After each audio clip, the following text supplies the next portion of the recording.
और आपने 2-4 बार में लोग जबरदस्ती पूछते हैं क्योंकि वो चिढ़ जाते हैं। तो डॉक्टर साहब कैसा है, कैसा है, बढ़िया पंडित जी, अच्छा है, बोलेंगे अब ज्यादा छेड़ोगे तो पटक देंगे, मत खाने दो, लो मत खाने दो। अरे खाने के लिए किसी ने मना थोड़े किया है, ये बता दो स्वाद कैसा है। तो मतलब इतना भी समय नहीं है कि आपको ये बता पाए स्वाद कैसा है, मतलब छेड़ो मत, अभी अभी तो जो आ गया है उसको पा लेने दो। तो आप सोचिए, जब आपका भोग प्रसाद से इतना लगाव है तो थोड़ा इंतजार कर लीजिए, मालिक जो आपने दिया है वो सब ये रहा। अभी ये सुबह को आलू वालू बॉईल करते हैं लोग, तो उसके साथ काढ़ा है, काफ़ी है या दूध वगैरह कुछ रख देते हैं। तो जब हम मंदिर जाएंगे, सुबह को स्नान करके मंदिर का सेवा करते हैं, तो हम ये पूछते हैं कुछ भोग भाग गुरु महाराज के लिए है, होता है तो वहाँ रख दिया जाता है। सही पूछो तो कैसा रख दिया जाता है आपको नहीं बताएंगे, क्योंकि तुम और तुम्हारे गुरुजी जय खाओ, हम तो बढ़िया, तुम और तुम्हारे गुरुजी तो इसी लायक हो और हम तो जिस लायक हैं उसमें क्या परेशानी क्या है। तो अब तो इतना बढ़िया हो गया है कि वैसे तो वो पानी में डाल के काढ़ा बॉईल करके थोड़ा सा दूध डाल दिया जाता था, लेकिन अब वो दूध में पानी पड़ जाता है तो कोई खास दिक्कत नहीं होती है, मतलब पानी में ही दूध पड़ जाए तो अलग बात है। वो आपको नहीं याद है, दादा गुरु ने कहा था एक दिन भिक्षा करो 7 रोटी मांगो, ये बिल्कुल सही बात, और एक दिन में एक भिगो दो। गुरु महाराज ने ये बात क्यों कही थी? भजन ऐसे ही बनता, गुरु महाराज के मुंह की बात है। हाँ, दादा गुरु जब दादा गुरु को ने उनको वहां से हटाया, बोले बच्चा आप साधन भजन में इधर दिक्कत होती है, कारण था माताजी हमारे गुरु महाराज का शरीर देख रहे हो, ये देह शरीर है, देह शरीर गुरु महाराज का इतना तंदुरुस्त है, तो इतना तंदुरुस्त है तो लंबा चौड़ा शरीर है तो भोजन भी कुछ ज्यादा चाहिए। माताजी ज्यादा स्नेह करती थी, सबसे बड़े थे ना, दादा गुरु के सबसे बड़े बेटे थे, पुत्र खत्म हो गए थे, बताया यही है तुम्हारे, जो सबसे बड़े बेटे थे और बहुत दिन बाद मिले, तो सोचती थी कि जितना स्नेह है सब उड़ेल दो, जाने कब इनकी मौज हो जाए और कह दें बच्चा जाओ, तो इन्हें तो जाना पड़ेगा, तो जितना प्रेम है सब एक ही बार में उड़ेल दें। तो वो क्या करती, वो क्या करते थे, फलाने दास को 2 ही टिक कर देना, गुरु महाराज को 2 टिक कर देना, ज्यादा नहीं, हाँ हाँ हाँ, और जब वो भोजन करने बैठते बिठा लेते, यहाँ हमारे साथ बैठो, इधर बैठो। अब इतने बड़े देह में 2 टिक्कर से क्या हो जाएगा, तो उन्होंने 2 टिक्कर दे दिया, फलाने दास हाँ पानी पियो, हो गया, हाँ हुजूर। अब 2 टिक्कर में तो बड़ा भी नहीं जुड़ा हो क्या जाएगा। साधन भजन तब बनेगा जब थोड़ा खाओ, थोड़ा खाओ, हाँ हुजूर। और वो तो चले गए कुटिया में, साधन भजन के लिए विश्राम के लिए चले गए कुटिया में, और उनसे कह दिया तुम अपनी कुटिया में जाओ, फूस की झोपड़ी पड़ती थी, फूस की झोपड़ी, तुम उधर चले जाओ कुटिया में, जाओ विश्राम करना और साधन भजन करना। अब चूंकि वहाँ मध्याह्न के बाद भोजन मिलता था, फिर नहीं मिलता था मध्याह्न के बाद, और साधन भजन करने वालों का भोजन ही मध्याह्न के बाद है, रात को नहीं है, रात को नहीं, क्योंकि रात को अगर शाम के समय में भोजन मिल जाएगा और तुमको साधन भजन करने बैठोगे तो उसका वो जो गर्मी है वो आपको नहीं करने देगी, सुबह को भी परेशान करेगा वो, तो रात को नहीं। तो वो तो चले गए साधन भजन करने के लिए, और गुरु माता जी ने क्या किया, गाय का दूध बॉईल कर लिया, उबाल लिया, और उसमें 2-4 तोड़ दी और गुड़ ले ली हाथ में और चुपके से दे आई, ले खा ले, तेरा पेट कैसे भरेगा, चुपके से दे आई। अब चूंकि माता जी का स्नेह, तो चुपके से ही खा लिया, सब चाहते हैं पेट भर जाए, चुपके से खा लिया। अच्छा वो क्या नहीं जान रहे, तन की जाने मन की जाने चित्त की जाने चोरी, ऐसे गुर से क्या छिपा, जिसके हाथ में डोरी, बहुत दिनों तक तो उन्होंने कुछ कहा नहीं। एक रोज ज्यादा प्रेम हो रहा था लाल पे, वो कह रहे थे, वो पास में ही तो झोपड़ी है, वो सुन लेंगे, और वो चम्मच से दे रही थी, खा ले, मुंह में दे रही थी, खा ले, और उनकी मौज आ गई, वो कुटिया के दरवाजे पे आ गए, क्या हो रहा है माँ बेटे में, अब सिट्टी पिट्टी को अब कहाँ ले जाए, वो बेला सामने रखा है, ले कहाँ जाए। अच्छा तू नहीं मानेगी, तुझको पता है इसे क्या कराना है, इससे कितना बड़ा काम कराना है, और तू अपना ये बेला लेकर आ जाती है और ये उसको खा के सो जाता है। अब इसको जो काम लेना है, और ये तो सो गया, इसको जो काम लेना है उसके लिए बहुत परिश्रम करना पड़ता है।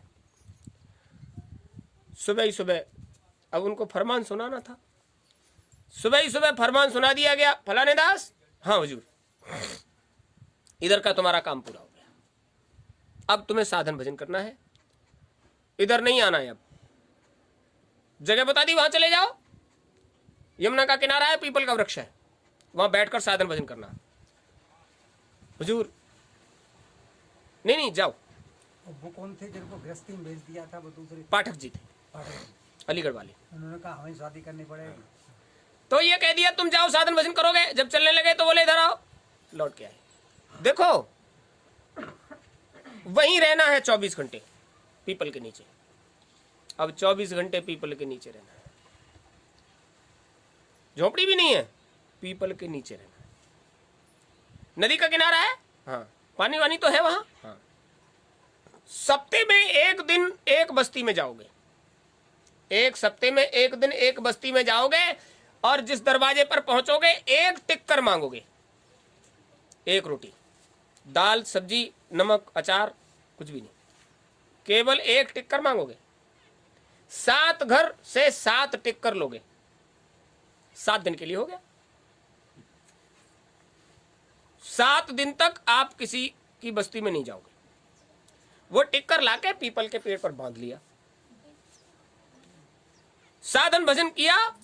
मध्याह्न में क्षुधा तृप्ति के लिए एक टिक्कर उसमें से निकाला और पानी में डाल लिया, जब वो गल जाए तो उसे खा लिया। जाओ, चलने लगे। बोले ध्यान रहे हमारी बात का, हाँ हुजूर, साधन भजन करना है तो ऐसे होगा। अब बताओ, इतने लंबे चौड़े शरीर में एक टिक्कर पानी में डालकर क्या स्वाद आता होगा, कभी खा के मल्ला बताने लगे, कभी कभी सवारी उतार, कभी खा के देखो। अब जहां स्थान बताया था वहां पास में घाट था, नाव चलती थी, तो जब मन उचाट होता था तो घाट पर जो लोग बड़े बुजुर्ग नाव चलाने वाले थे उनसे कह देते थे आप बैठो,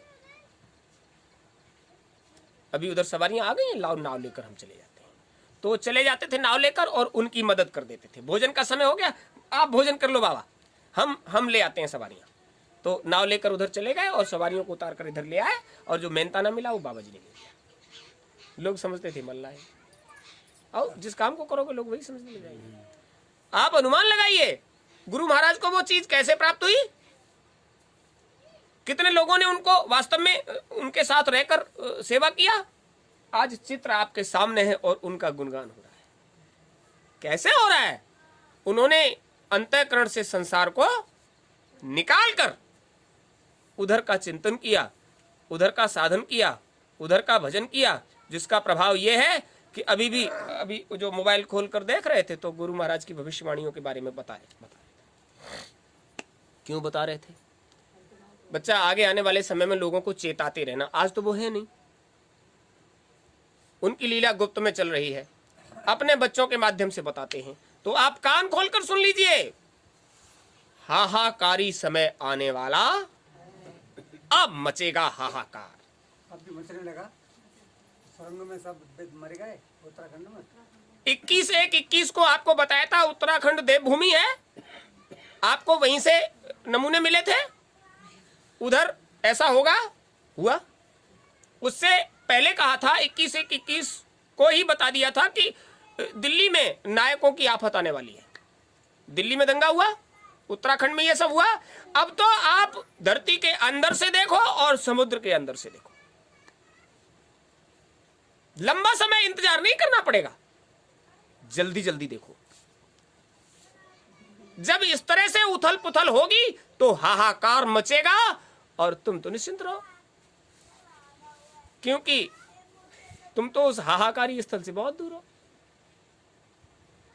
तुम तो किली के पास हो, तो तुम्हें तो कोई डर है नहीं। इससे पहले जो गुरु महाराज के ने बताया, बहुत पहले ऐसी बीमारियां आएंगी जिनका कोई इलाज। जब वो बीमारियां आई तो आपको कोई डर लगा, क्योंकि तुम्हारे पास तो बीमारी नहीं आई।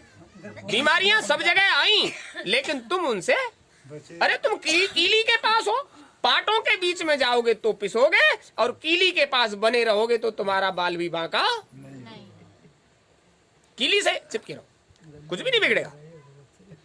ये बात इसलिए बताई जाती है कि अभी जितने लोग यहां बैठे हो, अगर सही पूछा जाए तो जो लोग गुरु महाराज के दरबार में हाजिर नाजिर होते हैं, उन्हें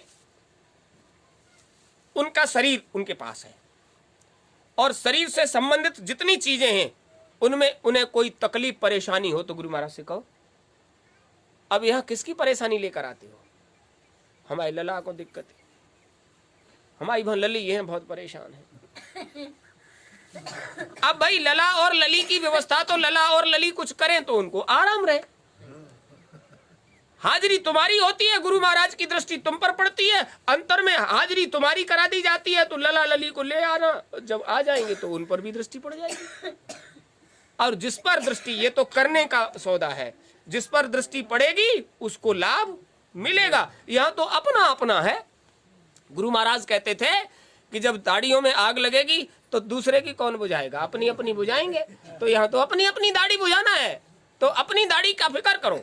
यह बिल्कुल सही बात है, वो करना तो अपनी दाढ़ी का फिक्र पड़ेगा, और जब अपनी दाढ़ी का फिक्र करोगे तब तुम्हारा अपना काम बनेगा। संसार की फिक्र में तो जाने कितना समय गुजार गए, 108 युग संसार की फिक्र में चले गए, 27 कल्प बिता दिए, 28वां कल्प का ये कलयुग का पहला चरण समापन पर है, और इतना सब बीत गया, और आपने अपनी फिक्र नहीं, संसार की फिक्र में सब गंवा दिया। जब फिक्र अपनी करोगे तब तो लाभ मिलेगा, और फिक्र संसार की करोगे तो संसार को लाभ देते रहोगे, और संसार तुम्हें कुछ भी देने वाला हाँ देगा। तुम्हारे तन से संसार को बहुत प्रेम है, इतना प्रेम है जब लगेगा संसार को कि अब तुम्हारे तन से हमें कोई सुख मिलने वाला नहीं है, तो तुम्हारे तन को इतना पवित्र कर देगा, फिर भी वो कभी अपवित्र होने वाला आग में डाल के पवित्र करेगा ना, फिर ये अपवित्र होगा ही नहीं। इतना प्रेम है कि तुम्हारा तन इतना पवित्र कर दिया जाए फिर अपवित्र ना हो, तो जब वो पवित्र कर देगा फिर वो तन कभी अपवित्र नहीं होगा। क्यों करेगा?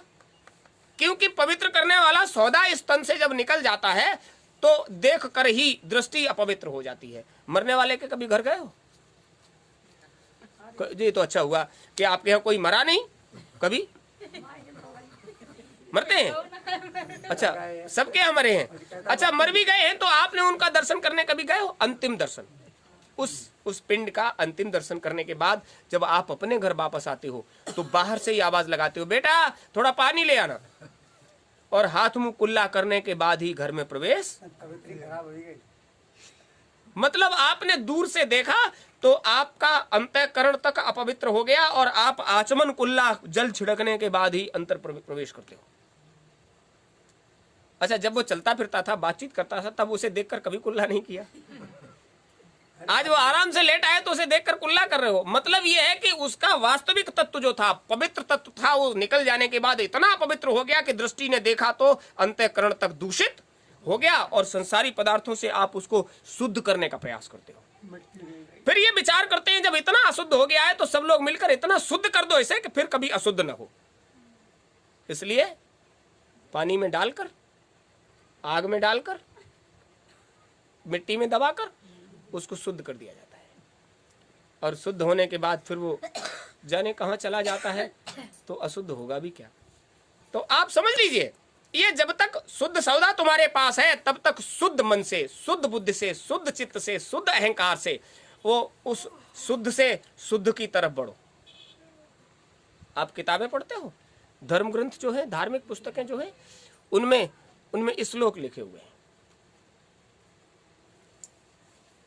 अब श्लोक लिखे हैं तो श्लोक के लिए ही लिखे हैं, और श्लोक की चर्चा लिखी है। किसी भी धार्मिक पुस्तक को, गहन पुस्तक को आप उठाकर देखिए, गूढ़ पुस्तक को आप उठाकर देखिए, उसमें परलोक नहीं लिखा है, उसमें श्लोक लिखा है। अब परलोक की चर्चा लिखी होती तो परलोक लिखा होता। अब श्लोक की चर्चा है तो श्लोक में ही लिखी गई है। अब श्लोक में लिखी गई है, तुम उसे पढ़ो तो कुछ पल्ले नहीं पड़ता।